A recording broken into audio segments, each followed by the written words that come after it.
$50,000. That number keeps you up at night. It follows you to work, sits with you at dinner, and whispers in your ear when you're trying to fall asleep. If you're drowning in debt, you're not alone. The average American household carries over $17,000 in credit card debt alone. Add student loans, car payments, and medical bills, and suddenly $50,000 doesn't seem so unusual. It seems impossible to escape. But here's what I want you to understand. Before we go any further, people pay off $50,000 of debt every single day. Not lottery winners, not trust fund kids. Regular people with regular jobs who decided enough was enough. Today, I'm going to show you exactly how they do it, and more importantly, how you can do it too. The first step in paying off any amount of debt is confronting the full picture. Most people in debt practice what I call financial avoidance. They know they owe money, but they don't know exactly how much, to whom, or at what interest rates. This avoidance feels protective, but it's actually the thing keeping you stuck. So let's get uncomfortable for a moment. I want you to write down every single debt you have: credit cards, student loans, car loans, personal loans, medical debt, money you owe family members, everything. Next to each debt, write 3 numbers: the total balance, the interest rate, and the minimum monthly payment. This is your debt inventory, and it's the foundation of your entire payoff strategy. When you see all your debts in one place, something shifts. The vague anxiety becomes a concrete problem with concrete numbers, and concrete problems can be solved. Vague anxiety just festers. Your debt inventory might shock you. That's okay. Better to be shocked now and take action than to remain comfortable and stay stuck for another decade. Now, here's the truth that credit card companies don't want you to understand. Minimum payments are designed to keep you in debt forever. If you have a $10,000 balance at 18% interest and only pay the minimum, it will take you over 25 years to pay off, and you'll pay more than $16,000 in interest alone. That's 60% more than you originally borrowed. Every month you carry a balance, you're paying rent to live in debt.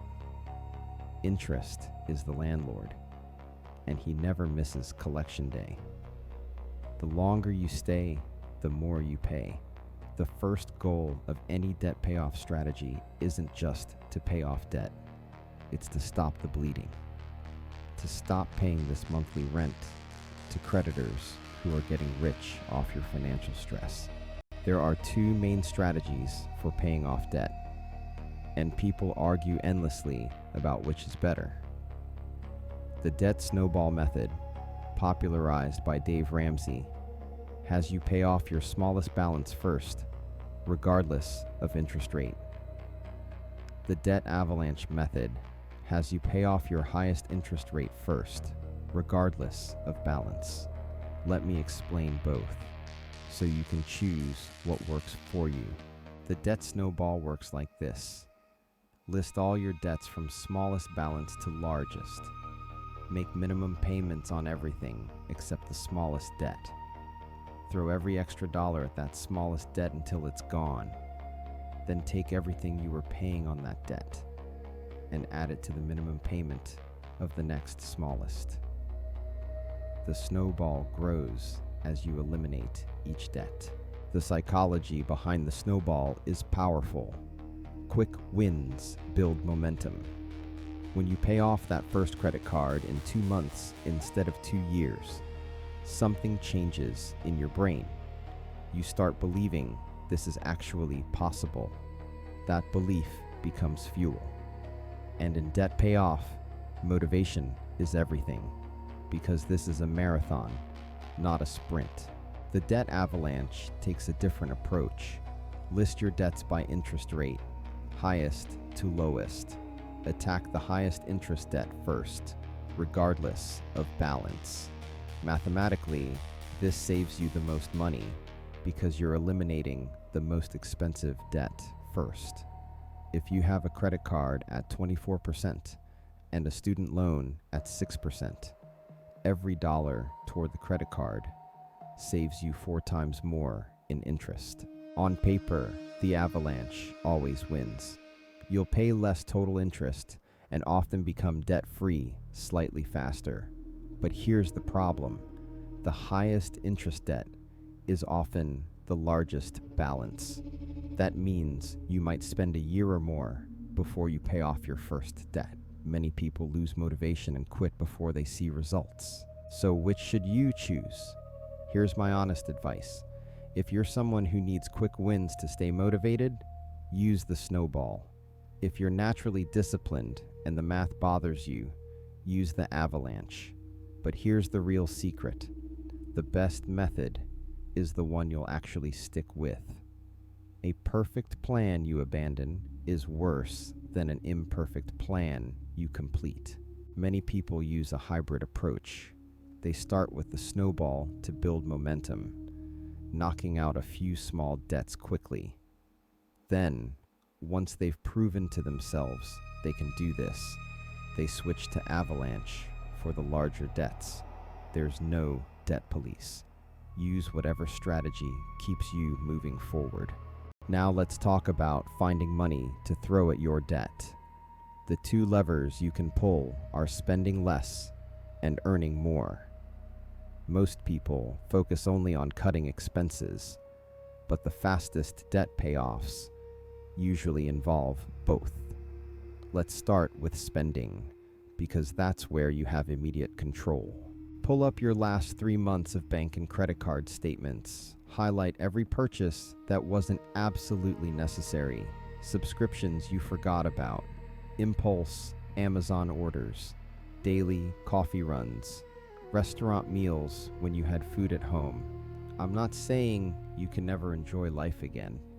I'm saying you need to see where your money's actually going. The average American spends over $200 per month on subscriptions they don't fully use. That's $2,400 per year that could go toward debt. Cancel everything for 30 days. If you desperately miss something, add it back. But you'll find that most of these subscriptions were just background noise, not things that actually improved your life. Food is typically the biggest flexible expense in any budget. The average household spends over $600 per month eating out. Learning to cook simple meals can cut this by 70%. That's an extra $400 per month toward debt, or nearly $5,000 per year. This single change can take years off your debt payoff timeline. I'm not talking about becoming a gourmet chef. I'm talking about rice and beans, pasta and vegetables, eggs for dinner. Simple, cheap, nutritious food that keeps you alive while you fight this financial battle. This isn't forever. This is wartime. And in wartime, you make sacrifices that peacetime wouldn't require. Now let's talk about the other lever, earning more. Every extra dollar you earn goes directly to debt. No lifestyle inflation, no treating yourself because you worked hard. During debt payoff mode, extra income has one job and one job only: destroying debt. This mental shift is crucial. Side hustles have never been more accessible. Drive for Uber or Lyft on weekends. Deliver food through DoorDash. Freelance your professional skills on Upwork or Fiverr. Tutor students in subjects you know. Even an extra $300 per month is $3,600 per year toward your debt. Look around your home. Most people have thousands of dollars of stuff they no longer use sitting in closets and garages. Sell it on Facebook Marketplace, eBay, or Craigslist. That old guitar you never learned to play. The exercise equipment collecting dust. the clothes that don't fit anymore. Convert clutter into debt payments. Don't overlook your primary job. When was your last raise? Many people haven't asked in years because they're afraid of rejection. But here's the thing. Employers expect you to ask. Come prepared with a list of your accomplishments and market rate data for your position. The worst they can say is no. The best outcome could be thousands more per year. If your debt includes high-interest credit cards, consider transferring balances to a 0% APR card. Many cards offer 12 to 21 months of zero interest on balance transfers. This stops the bleeding and lets every dollar go toward principal. Just make sure you have a plan to pay it off before the promotional period ends. Call your creditors and ask for lower interest rates. This sounds crazy, but it works more often than you'd think. If you've been a customer for years and have been making payments, you have leverage.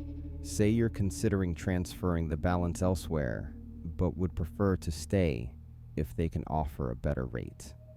The worst they can say is no. Debt consolidation loans can simplify your life and potentially lower your overall interest rate. Instead of 5 different payments to 5 different creditors, you have one payment to one lender. But be careful. Consolidation only helps if you stop creating new debt. If you consolidate and then run up your credit cards again, you've doubled your problem. Speaking of credit cards, let's address the elephant in the room. You cannot pay off debt while continuing to create new debt. This seems obvious, but it's where most people fail. They make a $500 payment on their credit card, then charge $300 that same month. Net progress, $200. At that rate, you'll be paying forever. Consider switching to cash for discretionary spending. When you pay with a card, the pain of spending is numbed. When you hand over physical cash, your brain registers the loss more acutely. The envelope system, where you put cash for each budget category in separate envelopes, has helped millions of people control spending that cards couldn't. Here's a controversial topic. Should you save while paying off debt? Most experts recommend building a small emergency fund of $1,000 before attacking debt aggressively. Why? Because without an emergency fund, any unexpected expense goes right back on the credit card. You need a buffer to prevent new debt while paying off old debt. Track your progress religiously. Update your debt totals every single month. Watching those numbers drop is fuel for your motivation. Some people use apps like Undebt.it or EveryDollar. Others use spreadsheets. Some use paper and pencil. The tool doesn't matter. What matters is seeing your progress in black and white. In the beginning, progress feels painfully slow. You're making huge sacrifices, but the number barely moves because interest is eating most of your payment. This is the hardest phase. Push through it. As you pay down principal, less goes to interest and more goes to balance reduction. The snowball accelerates. Month 12 looks very different from month 1. Debt payoff requires saying no. No to dinners out with friends. No to vacations you can't afford. No to the lifestyle you've been pretending to afford. This is socially uncomfortable. You might lose some friends who only liked you when you were spending money. Good. You'll learn who really values you versus who values your wallet. If you have a partner, you must be on the same page. Debt payoff is nearly impossible when one person is cutting expenses while the other keeps spending. Have the hard conversation. Make a plan together. Celebrate wins together. The couples who get through debt together often come out with stronger relationships than they had before. You will have setbacks. The car will break down. A medical bill will arrive. Something will go wrong, because that's life. When this happens, don't spiral. Don't say the plan doesn't work. Adjust, adapt, and keep moving. One bad month doesn't erase months of good progress. Dust yourself off and get back on track. Let me share a real example. Maria was a teacher making $48,000 per year with $52,000 in debt, mostly credit cards and a car loan. She used the Snowball method, cut her expenses to bare minimum, and tutored on weekends. In 3 years, she was completely debt-free. Her income didn't change dramatically. Her behavior did. James had $47,000 in student loans and $8,000 in credit cards. He moved back home with his parents for 2 years to eliminate rent. Every penny went to debt. He delivered pizzas 3 nights a week. Humbling? Yes. Effective? Absolutely. He paid off everything in 26 months and moved out debt-free. Imagine the day you make your final payment, the day you owe nothing to anyone, the day your income becomes yours again instead of belonging to creditors. This isn't a fantasy. This is your future if you commit to this process. Every sacrifice you make today is buying back your freedom tomorrow. Debt is a form of bondage. It limits your choices, controls your behavior, and steals your peace of mind. Breaking free from debt isn't just about money. It's about reclaiming your life. It's about waking up without that weight on your chest. It's about options you don't currently have. Here's your action plan. Tonight, create your complete debt inventory. Tomorrow, choose your payoff method, Snowball or Avalanche. This week, identify 3 expenses you can cut immediately. This month, find 1 way to earn extra income. Small steps in the right direction are infinitely better than perfect plans you never start. Paying off $50,000 of debt isn't easy. If it were easy, everyone would do it. But it's absolutely possible, and it's absolutely worth it. You didn't get into debt overnight, and you won't get out overnight. But every day you work this plan, you're 1 day closer to freedom. The question isn't whether you can do this. The question is whether you will. Start today. Your future self is counting on you.